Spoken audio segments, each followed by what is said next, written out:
कि नेपाल जो है वो इंडिया के ऊपर में, ये वाला जो कंट्री है ये नेपाल है। हम इसको कलर दूसरा लेके बनाते हैं ताकि रेड कलर से आपको समझ में आए। ये जो है ये नेपाल है। नेपाल एक लैंडलॉक कंट्री है। लैंडलॉक उसे कहते हैं जो चारों ओर से भूमि से घिरा हो, और ये एक बफर देश है। बफर देश उसे कहते हैं जो दो बड़े देशों के बीच का एक छोटा देश होता है, बफर देश। तो जब नेपाल में ये नेपाल पहले बहुत ही शक्तिशाली हो गया था। मुगलों के पतन के बाद नेपाल के गोरखा शासक बहुत ही योद्धा थे, वो लोग बहुत ही वीर हो गए थे। उन लोगों ने ये नेपाल की ये जो सीमा है इससे आगे निकल गए। ये क्या किए, नेपाल में इसके अलावे ये लोग सिक्किम को भी ये लोग कब्जा कर लिए। ये वाला एरिया सिक्किम है, सिक्किम को कब्जा कर लिए। सिक्किम के साथ साथ नीचे का ये तराई एरिया है, ये जो तराई एरिया है ये अवध का था। तो नेपाल के शासकों ने अवध का एरिया भी कब्जा कर लिया। फिर ये आगे बढ़ के ये कुमायूं, उत्तराखंड का इधर का एरिया है कुमायूं, कुमायूं को कब्जा कर लिया। इधर गढ़वाल को कब्जा कर लिया। कुमायूं और गढ़वाल को मिला देते हैं तो उत्तराखंड हो जाता है। इन दोनों को कब्जा कर लिया। और यहाँ थी सतलज नदी और ये थी तीस्ता नदी। तो नेपाल की जो सीमा बन गई वो सतलज नदी से लेकर कहाँ तक हो गई, ये तीस्ता नदी तक हो गई। ये यहाँ टी लिख देते हैं, तीस्ता, एस फॉर सतलज। सतलज से तीस्ता नदी के बीच में इनकी क्या हो गई, सीमा बन गई। इतना लंबा इनका क्षेत्र हो गया। इन बढ़ते साम्राज्य को देखते हुए ब्रिटिशर्स, उस समय तो हम लोग स्वतंत्र थे नहीं, इंग्लैंड का कब्जा था हमारे ऊपर, तो जो ब्रिटिशर्स थे सब इंग्लैंड वाले, उन्होंने इसके साथ युद्ध कर दिया। उस युद्ध को कहते हैं एंग्लो नेपाल वार, आंग्ल नेपाल युद्ध। यह युद्ध चला 1814 से लेकर 1816 के बीच में। इस युद्ध में गोरखा बहुत वीरता से लड़े, लेकिन अंग्रेजों का हथियार अच्छा था, उनकी स्ट्रेटजी अच्छी थी। अंततः अंग्रेजों की जीत हो गई और 1816 में एक संधि साइन हुआ। उस संधि यानी समझौते का नाम था सुगौली की संधि। अब आपसे क्वेश्चन ये पूछ सकता है कि सुगौली की संधि कब साइन हुई थी। तो देखिए, सुगौली की संधि साइन हुई थी 1815 में, याद रखिएगा। और वो इम्प्लीमेंट यानी कब उसको अमल में लाया गया, कब से वो लागू हो गया, तो वो 1816 से। तो आप 1816 ही याद रखिएगा क्योंकि उसी दिन से वो लागू हुआ था। एक क्वेश्चन और पूछता है कि सुगौली कहाँ पे है, तो सुगौली बिहार के चंपारण में है। यहीं पे समझौता हुआ था गोरखा और अंग्रेजों के बीच में। इस समझौते के तहत कुछ बातें कही गई थी, उसको समझिए।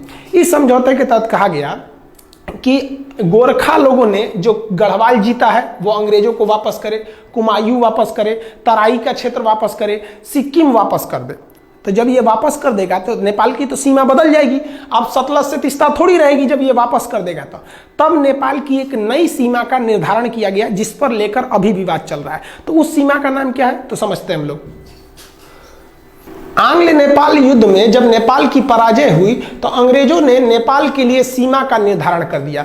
उन्होंने कहा कि उत्तराखंड में जो शारदा नदी है, इसी शारदा नदी को ना नेपाल के लोग काली या महाकाली कहते हैं। तो जो महाकाली नदी है वो यहाँ से सीमा बनाएगी पश्चिम से, और इस तरह में मेची नदी वो नेपाल से ही निकलती है। नेपाल का लास्ट नदी है मेची नदी। ये मेची नदी नेपाल से निकलकर बिहार के किशनगंज, इधर पे जिला है किशनगंज में महानंदा नदी से वर्तमान में मिल जाती है।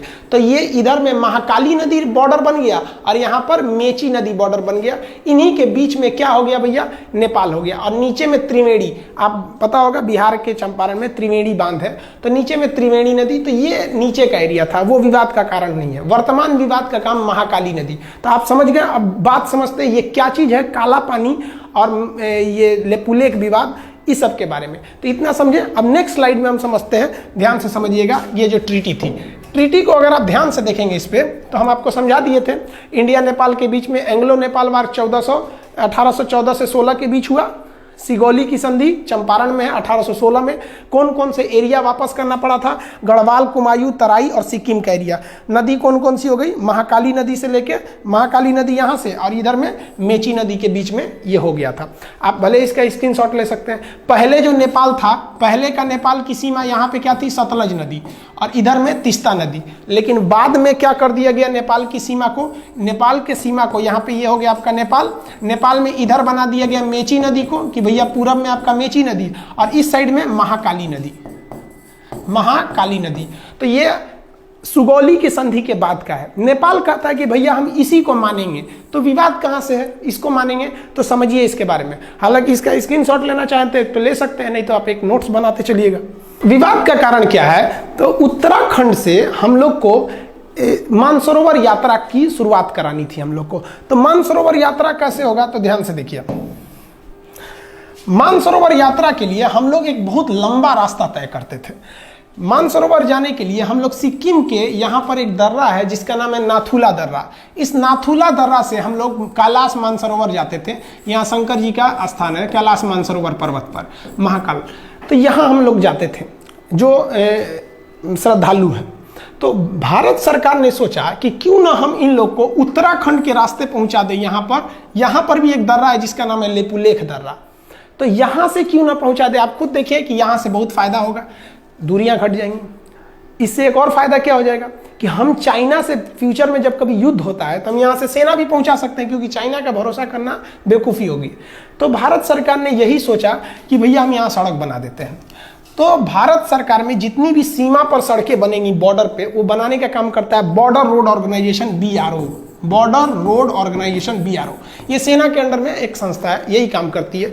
ये क्या करेगी भैया, बॉर्डर पे सड़कें बना। अब विवाद कैसे हो गया देखिए, यहाँ पर काला पानी एक जगह का नाम है, काला पानी तक सड़क थी। उस सड़क को आगे बढ़ाकर लेपुलेख दर्रा तक लाया गया। यह सड़क की लंबाई थी 80 किलोमीटर। अब नेपाल कह दिया कि भैया आप ये जो सड़क बनाए हैं 80 किलोमीटर, ये हमारे एरिया में है, क्योंकि काला पानी और लेपुलेख दर्रा, लेपुलेख ये तीनों देशों के सीमा पर है। इधर में नेपाल, इधर में इंडिया, इधर नेपाल, इधर चाइना। तो ये जो आप सड़क बनाए ना, ये सड़क गलत है, ये हमारे एरिया में आप मत बनाइए। नेपाल कह रहा है कि हम सुगौली की संधि को मानते हैं, भारत कह रहा है कि हम भी उसी को मानते हैं।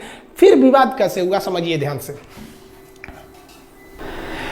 देखिए आप इसको समझ लीजिए कि नेपाल है, यहां मान के चलिए नेपाल है, ये नेपाल हो गया, और यहां पर उत्तराखंड है, इधर का एरिया ये उत्तराखंड में। जो महाकाली नदी है उसकी 3 ठो शाखाएं हैं। ध्यान से समझिए, आप नक्शा को देखिए, जिसको हम ब्लैक कलर से किए हैं ये नेपाल है, और ये जो रेड कलर से बना दिए हैं ये इंडिया का उत्तराखंड राज्य है। अब सुगौली की संधि कहा गया था कि ये जो ब्लू कलर की नदी आ रही है, ये महाकाली नदी, ये नेपाल और इंडिया का बॉर्डर बनाएगी। दिक्कत इस बात की है कि नदी का उद्गम जो है वो 3 नदियों से मिलकर होता है। एक इधर वाले का नाम है लिम्पियाधुरा, इधर जो है लिम्पियाधुरा, तो सबसे इधर वाला एरिया है लिम्पियाधुरा, इधर में हो गया काला पानी, और सबसे लास्ट में है लेपुलेख, सबसे लास्ट में लेपुलेख।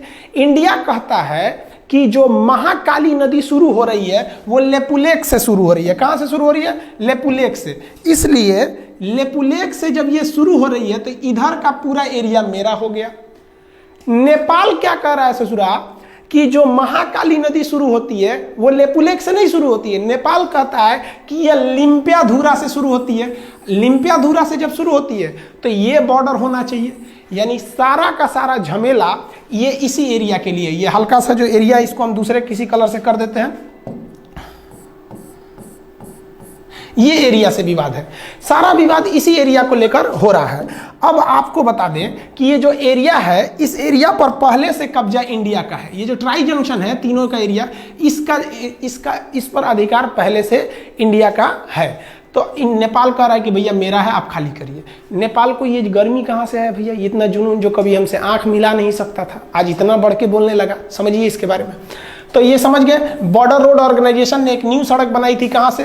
काला पानी से लेपुलेख तक 80 किलोमीटर। किस लिए? मानसरोवर यात्रा पर जाने के लिए।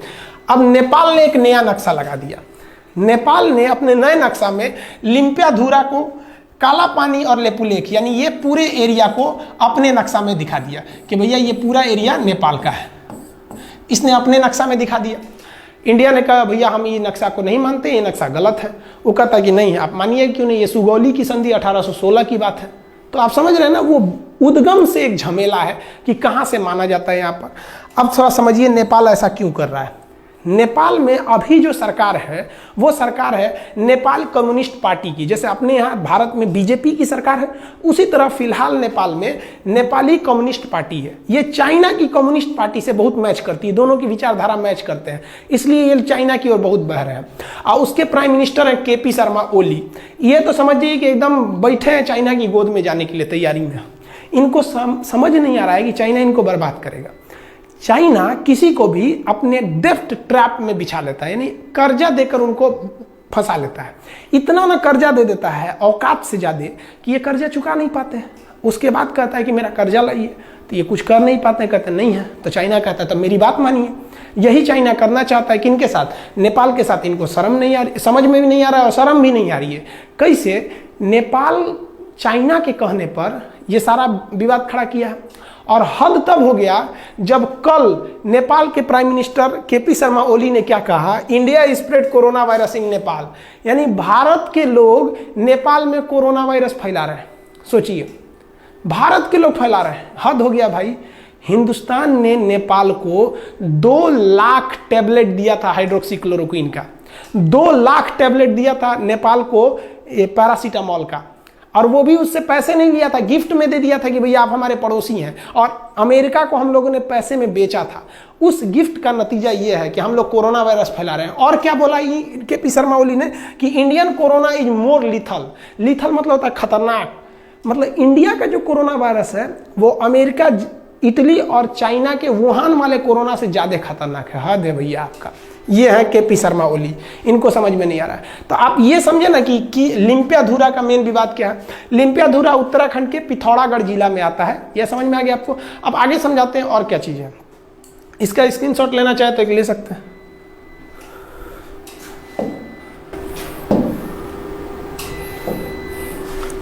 देखिए, जो सड़क बनाया गया है वो सड़क बनाना जरूरी भी था। हमारे जो श्रद्धालु कैलाश मानसरोवर यात्रा जाते हैं, आप उनका स्थिति देखिए, कितने दुर्गम इलाके में जाते हैं, दुर्घटना हो जाती है। और भी आप देखिएगा तो इस एरिया में क्या हालत है सड़क का। आप देखिए कितनी गहरी खाई है, इतनी गहरी खाई में ये लोग, हम लोग की यात्रा करनी पड़ती है। ये मतलब जो कैलाश मानसरोवर की यात्रा पे जो श्रद्धालु जाते हैं उन पे, तो ये सड़क बनाना एक तरह से जरूरी भी तो था। तो बॉर्डर रोड ऑर्गेनाइजेशन ने पहाड़ तोड़ के सड़क बनाया। देखिए, इतना आसानी से सड़क नहीं बनते हैं, ये पहाड़ तोड़ के सड़क बनाया। और बनने के बाद नेपाल कह रहा है कि भैया ये एरिया हमारा है, आप खाली कर दीजिए। तो थोड़ा हम अब हम ये समझते हैं कि इंडिया को नेपाल के साथ क्या करना चाहिए, हर चीज़ का एक कंक्लूजन होना चाहिए। तो देखिए उसके बारे में। देखिए, पहला तो इस मुद्दे को हमें नॉर्मली डेलीगेट बेसिस पे कूटनीतिक तौर पे सुलझा लेना चाहिए। कूटनीतिक मतलब होता है बातचीत करके अधिकारियों के द्वारा इस मामले को सुलझा लेना चाहिए। क्यों? क्योंकि हम अपने दोस्त बदल सकते हैं, पड़ोसी नहीं बदल सकते हैं। दोस्त तो बाद में आते हैं, पड़ोसी तो बगल में रहते हैं। अगर हम अपने पड़ोसी से ही दोस्त की तरह व्यवहार रखेंगे तो ज़्यादा अच्छा रहेगा। तो इंडिया इसीलिए नेपाल को समझाता है, लेकिन ये समझ नहीं रहे हैं। तो चलिए एक तो हम दिखाते हैं। नेपाल के साथ इंडिया ने ट्रेलर दिखाया था 2015 में। 2015 में मधेसिया विवाद था। इंडिया के कुछ मधेसिया जाति के लोग नेपाल में बसे हैं, नेपाल उन लोग का ध्यान नहीं रख रहा था। इंडिया ने भी क्या किया, तो ध्यान से देखिएगा। नेपाल का जो बॉर्डर शेयर होता है इंडिया के साथ, ये मैदानी क्षेत्र है, यहाँ ट्रक वगैरह जा सकते हैं, इस रास्ते से ट्रक वगैरह जा सकते हैं। लेकिन ये वाला एरिया पूरी तरह पहाड़ है और बड़े बड़े पहाड़ हैं। माउंट एवरेस्ट भी उसी साइड में है, बड़े बड़े। तो चाइना से इधर आना बड़ा मुश्किल हो जाता है। इसलिए चाइना हो गया या कोई भी हो गया, वो अपना सामान अगर चाहते हैं कि नेपाल को बेचें, तो वो नेपाल को बेचने के लिए वो सामान को चाइना से वो कलकत्ता बंदरगाह पे उतार देते हैं और कलकत्ता बंदरगाह से ट्रक के रास्ते इसको नेपाल पहुंचा दिया जाता है। इसका मतलब नेपाल पूरी दुनिया से अगर चाहता है जुड़े तो उसके लिए 2 ही रास्ते हैं, या तो भारत या तो चाइना। अब समझिए भारत और चाइना में क्या प्रॉफिट है उसको। अगर कोई आलू आप नेपाल भेजते हैं इंडिया के रास्ते, तो ट्रांसपोर्ट को जोड़कर अगर खर्चा निकालिएगा तो 1 किलो आलू अगर 10 रुपया है, तो नेपाल पहुंचते पहुंचते वो 10 रुपये किलो का आलू 12 रुपये किलो हो जाएगा, क्योंकि यहाँ ट्रक वगैरह का भाड़ा भी जोड़ना है। लेकिन वही आलू जो 10 रुपये किलो अगर आप चाइना की ओर से भेजिएगा तो ये आलू 250 रुपये किलो हो जाएगा। इतना भयानक इधर मतलब पहाड़ है, सबकी जा ही नहीं पाएंगे आप यहाँ पे। तो इसलिए नेपाल को भी सोचना चाहिए कि भैया अगर भारत ने यहाँ से ब्लॉक कर दिया तो हालत खराब हो जाएगा। 2015 में भारत ने यहाँ से ब्लॉक कर दिया था, 2 महीने तक ब्लॉक कर दिया। 2 महीने में नेपाल का ये हाल हो गया कि नेपाल के जहाज़ों के पास पेट्रोल नहीं था। वो नेपाल के प्रधानमंत्री बोले थे कि कोई भी जहाज़ अगर नेपाल में आता है ना, तो आप वो जहाज़ का पेट्रोल लेके आइएगा, हमारे यहाँ पेट्रोलों नहीं बचा हुआ है। ये हाल हो गया है नेपाल का। तो अगर इंडिया ब्लॉकेज लगा देता है तो नेपाल कहीं का नहीं बच पाएंगे। तो नेपाल को भी सोचना चाहिए कि हम ये ट्राई जंक्शन जो है, जिसे वो लिम्पियाधुरा को मान रहा है, हम लेक को छोड़ ही नहीं सकते हैं, एकदम कंफर्म छोड़ नहीं सकते हैं। और ये नरेंद्र मोदी बैठे हैं प्रधानमंत्री, कश्मीर छोड़वे नहीं किए, लोग कूद रहे थे पाकिस्तानी, ये वो तो लेपुलेख छोड़ेंगे यहाँ पे। इनका भी दिन खराब चल रहा है, विनाशकालीन विपरीत बुद्धि। आप समझदार हैं, आप भी समझते हैं ये सब चीज़ों के बारे में। तो ये टोटल ट्राई जंक्शन का विवाद था। आप होप आप समझ गए होंगे काला पानी। तो काला पानी, लेपुलेख, लिम्पियाधुरा, ये एरिया जो है ये कहाँ पर है? पिथौरागढ़ उत्तराखंड में है। तो नेपाल को इंडिया की कितनी ज़रूरत है आप समझ सकते हैं। और हम लोग ने कभी भी नेपाल का बुरा नहीं चाहा है। इवन हमको नेपाल के बारे में भी सोचना चाहिए। हिंदुस्तान ने ऐसा कोई युद्ध नहीं जीता है जिसमें नेपाल के गोरखा भाइयों का खून न बहा हो। हमारे जनरल थे मानिक साहब, बहुत ही बहादुर फील्ड मार्शल, जनरल से भी ऊपर का पद होता है फील्ड मार्शल। इतना ऊपर पद होता है सेना में कि आज तक 2 ही लोग को मिला ही, KM करियप्पा और मानिक शाह। मानिक शाह ने बोला था कि अगर तुमसे कोई कहता है कि मुझे मरने से डर नहीं लगता है तो समझ जाना वो झूठ बोल रहा है, या तो वो गोरखा सिपाही है। तो भारत में गोरखा सैनिक भी है। तो हमें ये भी देख के चलना है कि नेपाल से अच्छा संबंध बना के रखें ताकि वहाँ से हमारे देश में गोरखा सैनिक आ सके। बहुत ही योद्धा होते हैं और पहाड़ों पर लड़ने के लिए माहिर होते हैं। और कश्मीर में पहाड़ी एरिया में वो बहुत कुशलता से अंजाम दे सकते हैं। कारगिल की लड़ाई में भी वो लोग भाग लिए थे। हम भी भगवान से दुआ करते हैं कि भाई जल्दी जल्दी, एक तो कोरोना का संकट है, उस पर से एक नया संकट लेके चले आए, तो इसको भी जल्दी से सुलझा लेंगे नेपाल और भारत के इस रिश्ते को। आई होप आप इसको समझ गए होंगे। नेक्स्ट हम आपको समझा देंगे कि टूर ऑन ड्यूटी क्या चीज़ है, सेना में 3 साल कैसे जाना है, फिर नेपाल से क्या, नेपाल के साथ चाइना के साथ अभी जो नया विवाद हो गया है वो क्या चीज़ है, इस सब के बारे में हम समझा देंगे।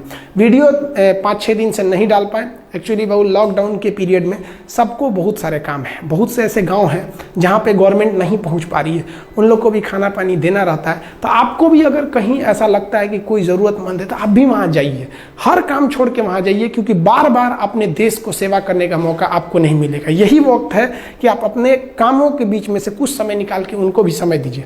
तो जब अब कभी कभी वीडियो रुक जाता है तो आप बात समझिए बाबू, उस काम को भी हम छोड़ नहीं सकते। तो थोड़ा हम उधर बिजी थे इसलिए हम वीडियो नहीं बना पाए, अब आ गए हैं, अब वीडियो कंटिन्यू रहेगा। आई होप आप ये समझ गए होंगे। नेक्स्ट वीडियो में हम फिर चर्चा करेंगे, अब सब्जेक्ट भी स्टार्ट कर देंगे, बायोलॉजी जो छोड़े थे या फिर पॉलिटी वगैरह।